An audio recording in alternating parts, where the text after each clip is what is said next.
कभी बाबा साहब को भी पढ़ लिया करें गंभीरता से। बाबा साहब इन छोटे मोटे मुद्दों में नहीं पढ़ना चाहते थे। बाबा साहब कहते थे सत्ता की प्राप्ति करो, वहीं से आपको सब हक हकूक मिलेंगे। और मानवर साहब ने इसकी प्राप्ति के लिए आपका रास्ता ही बना दिया कि बहुजन बनो। अगर आप बहुजन बन गए तो सत्ता आपकी होगी। लेकिन आप बहुजन नहीं बन रहे हैं। बाबा साहब अनुयायी बन के लोगों को जो बहुजन बन रहे हैं या देश की तीसरी बड़ी ताकत बहुजन समाज पार्टी बन गई है, उसके रोकने के प्रयास में हैं, जो कि आपके रुक नहीं सकती है। तो यही बात मैं कहना चाहता हूं कि जब हिंदू, मुस्लिम, सिख, ईसाई, पारसी की 10 साल में 15% जनसंख्या बढ़ जाती है, उसके बरख एक दफे मैं आंकड़ा फिर देना चाहता हूं, नोट कीजिए। सन 31 में अनुसूचित जात की जनसंख्या होती है 4,95,40,770। यही एक दशक बाद 1941 में घटकर 4,87,93,180 हो जाती है। ये जो बुद्धिजीवी हैं, बहुजन की बात सिंह साहब के साथ, क्रमांक 14। आज काफी दिनों बाद आपके सामने एक जरूरी मुद्दा लेकर उपस्थित हुआ हूं। मुद्दा यह है कि देश में जनगणना की बात बड़े पैमाने पर चल रही है। तथाकथित कुछ अम्बेडकरवादी यूट्यूबर्स, बुद्धिजीवी, अपने को बहुजन हितैषी कहने वाले लोग इस मुद्दे को बड़े पैमाने पर उठा रहे हैं। जो वो अच्छा बोल लेते हैं, और बोल इसलिए लेते हैं क्योंकि कहीं वो प्रवक्ता हैं या पत्रकार हैं। लेकिन मैं आपको बताना चाहता हूं कि बात वो बाबा साहब की करते हैं, लेकिन ना ही उन्होंने बाबा साहब को समझा है, और ना ही बात, हालांकि वो कांसीराम साहब की भी करते हैं, कांसीराम को समझ पाए हैं। वो बाबा साहब की बात महज इसलिए करते हैं कि वो कहीं से प्रायोजित हैं और देश की सबसे बड़ी तीसरी ताकत बहुजन समाज पार्टी को रोकने के लिए प्रयासरत है। अब वो जनगणना में ओबीसी के लोगों की जनगणना की मांग कर रहे हैं। तो यहां मैं बताना चाहता हूं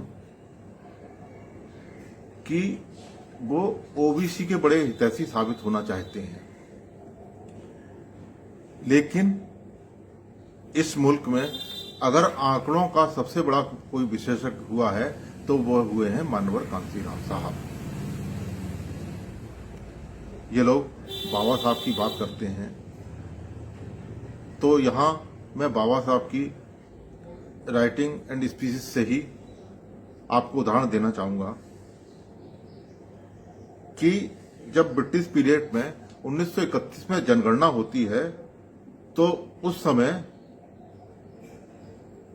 हिंदू, अनुसूचित जात, मुस्लिम, सिख, ईसाई, पारसी इत्यादि की अलग अलग जनगणना होती है।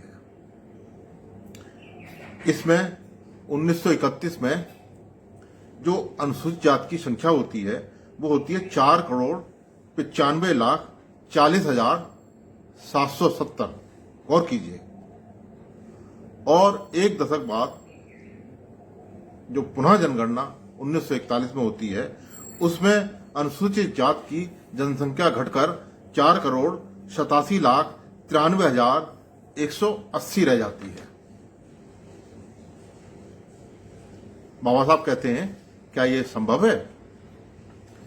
जबकि हिंदू, मुस्लिम, सिख, ईसाई, पारसी की जनसंख्या में इसी दरमियान 15% की बढ़ोतरी होती है। इसमें बाबा साहब ने विस्तार से लिखा भी है कि ये किस तरह हुआ, क्योंकि बाल गंगाधर तिलक ने सन 1918 में हिंदुओं के लिए अंग्रेजों से आरक्षण मांगा था। उसकी बदौलत ये लोग नौकरशाही में प्रवेश कर गए थे और ये जो अनुसूचित जात की जनसंख्या में घटोतरी का कारण है वो वही हिंदू की नौकरशाही है। बाबा साहब ने इस पर विस्तृत विवेचना की है, प्रकाश डाला है। इन बुद्धिजीवियों से अनुरोध करना चाहूंगा जो जनगणना का झंडा उठाए हैं, कभी बाबा साहब को भी पढ़ लिया करें गंभीरता से। बाबा साहब इन छोटे मोटे मुद्दों में नहीं पढ़ना चाहते थे। बाबा साहब कहते थे सत्ता की प्राप्ति करो, वहीं से आपको सब हक हकूक मिलेंगे। और मानवर साहब ने इसकी प्राप्ति के लिए आपका रास्ता ही बना दिया कि बहुजन बनो। अगर आप बहुजन बन गए तो सत्ता आपकी होगी। लेकिन आप बहुजन नहीं बन रहे हैं। बाबा साहब अनुयायी बन के लोगों को जो बहुजन बन रहे हैं या देश की तीसरी बड़ी ताकत बहुजन समाज पार्टी बन गई है, उसके रोकने के प्रयास में है, जो कि आपके रुक नहीं सकती है। तो यही बात मैं कहना चाहता हूं कि जब हिंदू, मुस्लिम, सिख, ईसाई, पारसी की 10 साल में 15% जनसंख्या बढ़ जाती है, उसके बरख एक दफे मैं आंकड़ा फिर देना चाहता हूं, नोट कीजिए। सन 31 में अनुसूचित जात की जनसंख्या होती है 4,95,40,770। यही एक दशक बाद 1941 में घटकर 4,87,93,180 हो जाती है। ये जो बुद्धिजीवी हैं, ये आंकड़ों के खेल में बड़े कमजोर हैं। ये इसमें उस्ताद हैं कि आपको बताएंगे फलानी किताब में, फलाने पेज पर, फलानी लाइन में धारा अनुच्छेद 370 के बारे में ये लिखा है बाबा साहब ने। बहन जी तो इसका अनुसरण नहीं कर रही है।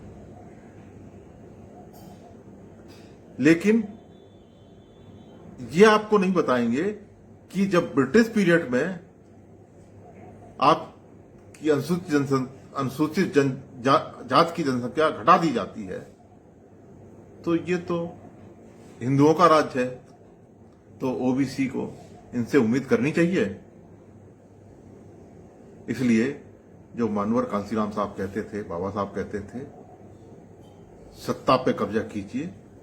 और ये बाबा साहब मानवर कांसीराम साहब ने तो कोलालमपुर में, मलेशिया में कहा था, ये भिखमंगापन छोड़िए। कभी नीट के नाम पर, कभी जनगणना के नाम पर, कभी सामाजिक न्याय के नाम पर कब तक आप मांगते रहेंगे? आप 85% हैं। कांसीराम साहब ने इसी 31 की जनगणना से आंकड़ा निकाला था 1585 का। आप 85% है, आप शासक तो बन सकते हैं। आपने कभी ये नहीं सोचा जो कांसीराम साहब ने आंकड़ा निकाला था 1585 का, वो आज 1090 में तब्दील हो चुका होगा। क्या ये आपके साथ इंसाफ कर देंगे जो आप इनसे मांग रहे हैं? ओबीसी की जनगणना की मांग कर रहे हैं, ये कतई इंसाफ नहीं करेंगे। आप बहुजन बनकर अपने हाथी जैसे समाज को पहचानिए और हाथी को वोट देकर बहुजन समाज पार्टी के माध्यम से शासक बनिए, और ये फिर आरक्षण, जनगणना, तमाम मुद्दे आपके हाथ में होंगे और तभी आपको न्याय कोई नहीं देगा। न्याय आपको अपना न्याय अपने आप लेना होगा और वो आप शासक बन के ले पाएंगे।